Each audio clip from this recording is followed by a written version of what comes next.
सभी किसान भाइयों और किसान दीदियों को मेरा नमस्कार। चलिए आज हम बात करेंगे मेंथा खेती के बारे में। मेंथा जो है जायद की प्रमुख फसल है और मेंथा की खेती सबसे अधिक बदायूं, रामपुर, मुरादाबाद, बरेली, पीलीभीत, बाराबंकी, फैजाबाद, अम्बेडकर नगर और लखनऊ के आदि जिलों में किसानों द्वारा बड़े पैमाने पर किया जाता है। तो मेंथा की नर्सरी करके किसान लाखों में कमा रहे हैं। तो आपको ये जानकारी होना चाहिए कि मेंथा की अच्छी तरीके से खेती किस प्रकार करें। हम परंपरागत तरीके से खेती करते आ रहे हैं। तो मेंथा की कई वैरायटी भी होता है, जिसमें आपका देसी है, गोल्डी है, सीम उन्नत है, कोसी है। तो इन सब वैरायटियों को अपने ज़मीन के हिसाब से, अपने मिट्टी के हिसाब से हम लगाते हैं। और इसमें एक वैरायटी है सीम उन्नत, जो बहुत ही बेहतरीन वैरायटी है। तो आज हम बात करेंगे सीम उन्नत या कोसी जो भी है।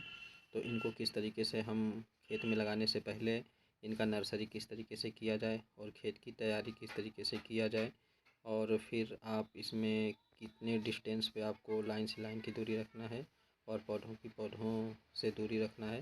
यह सब जानकारी आपको आज इस वीडियो में मिलने वाला है। तो आप वीडियो पर लास्ट तक बने रहें, यहाँ पे आपको पूरा जानकारी मिल जाएगा। तो सबसे पहले अगर हम बात करें नर्सरी की, तो नर्सरी के लिए आपको जो खेत तैयार करना है, 200 वर्ग मीटर नर्सरी के लिए खेत अगर 1 एकड़ में लगाना चाहते हैं तो 200 वर्ग मीटर खेत में आप नर्सरी डाल सकते हैं। 30 से 35 किलो जड़, और जड़ को नर्सरी करने से पहले खेत की तैयारी करना पड़ता है। तो जिसमें आप 15 ग्राम DAP आप डाल सकते हैं प्रति वर्ग मीटर में नर्सरी के लिए, और 10 ग्राम आप म्यूरेट ऑफ पोटाश डाल सकते हैं प्रति वर्ग मीटर के हिसाब से नर्सरी करने के लिए। और उसमें 1 किलो गोबर का सड़ा हुआ खाद प्रति वर्ग मीटर के हिसाब से आप नर्सरी के समय खेतों में मिला के आप नर्सरी कर सकते हैं। और नर्सरी डालने के 48 घंटे के अंदर आप पेंडिमेथालिन दवा जो होता है 1 ml प्रति लीटर पानी में डाल के उसको छिड़काव कर देना चाहिए, ताकि चौड़ी पत्ती वाले घास नर्सरी में न हो। और फिर नर्सरी में आपको पर्याप्त नमी बनाए रखना है। आपको नर्सरी 30 से 35 दिन में तैयार हो जाता है। इस तरीके से आप नर्सरी कर सकते हैं। और नर्सरी डालने से पहले आपको उसका बीज उपचार कर लेना चाहिए। तो बीज उपचार करने के लिए आप ट्राइकोडर्मा या कार्बेंडाजिम से बीज उपचार कर सकते हैं। ट्राइकोडर्मा एक जैविक विधि है बीज उपचार करने का।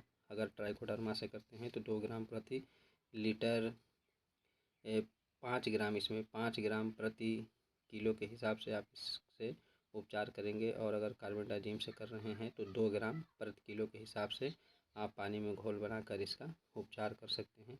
अगर आपका बीज अगर तैयार हो गया है तो आपको सबसे पहले खेत तैयार करना होता है। तो खेत की तैयारी किस तरीके से करें, तो खेत में सबसे पहले आपको हैरों से गहरी जुताई कर देना चाहिए एक बार खेत को। उसके बाद आपको कल्टीवेटर से उसको 2 बार जुताई करना होता है। तो एक बार हैरों से जुताई करने के बाद आप दोबारा उसको कल्टीवेटर से जुताई करेंगे। और जब आप तीसरी बार कल्टीवेटर से जुताई करें तो उससे पहले उसमें 20 से 25 कुंटल प्रति बीघे के हिसाब से गोबर का सड़ा हुआ खाद उसमें बिखेर कर उसके बाद कल्टीवेटर से मिला देना चाहिए। फाइनल जुताई जो लास्ट में आप करते हैं वो आप रोटावेटर से करें। और फिर खेत को समतल बनाकर उसमें आपको पतला पतला क्यारी आपको बनाना होता है। और ये क्यारी आप अपनी खेत की समतलता के हिसाब से बना सकते हैं। और क्यारी ज़्यादा बड़ी ना हो, छोटा रहेगा तो सही रहेगा निराई गुड़ाई करने में। और उसमें पानी निकास की भी उचित व्यवस्था करेंगे। तो सबसे पहले आपको एक हैरो करना है, फिर एक कल्टीवेटर, और दोबारा उसमें 20 से 25 कुंटल गोबर का सड़ा हुआ खाद मिलाकर दोबारा कल्टीवेटर से उसको मिला लेना है। और लास्ट में आपको रोपाई करने से पहले उसको एक बार रोटावेटर करके मिट्टी को महीन फुरफुरा और समतल बना लेना है। और फिर आपको उसमें क्यारियाँ बनाना है। अब अगर हम बात करें उसमें रोपाई की, तो रोपाई के लिए आपको जो क्यारियाँ बनाना है और जो पौधे से पौधों की दूरी और लाइन से लाइन की दूरी है वो आपको मैं यहाँ बता देता हूँ। कि अगर आप 15 मार्च तक रोपाई करते हैं तो आपको लाइन से लाइन की दूरी 50 सेंटीमीटर रखना है। जो लाइन से लाइन की दूरी होगी वो आपको 50 सेंटीमीटर रखना है। और पौधों से पौधों की दूरी आपको 15 सेंटीमीटर रखना है। तो इस तरीके से आप रोपाई करेंगे, क्योंकि आप समय से रोपाई कर रहे हैं तो ये दूरी आपके लिए पर्याप्त है। अगर आप 15 मार्च के बाद भी अगर रोपाई करते हैं तो लाइन से लाइन की दूरी आपको थोड़ा कम कर लेना है, 45 सेंटीमीटर, लेकिन पौधों से पौधों की दूरी 15 सेंटीमीटर ही रहेगा। और रोपाई के 10 दिन के बाद उसमें गैप फिलिंग भी आप कर सकते हैं। जैसे एक एक पौधा हम रोपाई में लगाते हैं, अगर कोई पौधा सूख जाता है तो 10 दिन के अंदर हम उस वहाँ पे लाके दूसरा कोई पौधा लगा देंगे पिपरामेंट का। इस तरीके से हम गैप फिलिंग कर देंगे। और सिंचाई, तो आपको सिंचाई की आवश्यकता आपकी ज़मीन और नमी को देखते हुए आपको 8 से 10 सिंचाई की आवश्यकता पड़ती है मेंथा की खेती में। और उसमें एक मल्चिंग भी होता है। मल्चिंग अगर आप कर देते हैं तो उससे कई फ़ायदे होते हैं। मल्चिंग करने से एक तो आपका खरपतवार नहीं उगेगा, फिर आपका नमी जो है वह ज़मीन के अंदर नमी पर्याप्त बना रहता है, और फिर जो मल्चिंग वाला जो मटेरियल होता है सूखा खरपतवार, उसका उपयोग हो जाता है और वो आगे जाके उर्वरक खाद में परिवर्तित हो जाता है और एक खाद बन जाता है। खेत में जीवाश्म की मात्रा बढ़ जाती है और पानी की बचत होती है इसमें, जैसे कि नमी ये बनाए रखता है, तो आपको कम पानी की भी आवश्यकता होगी खेतों में।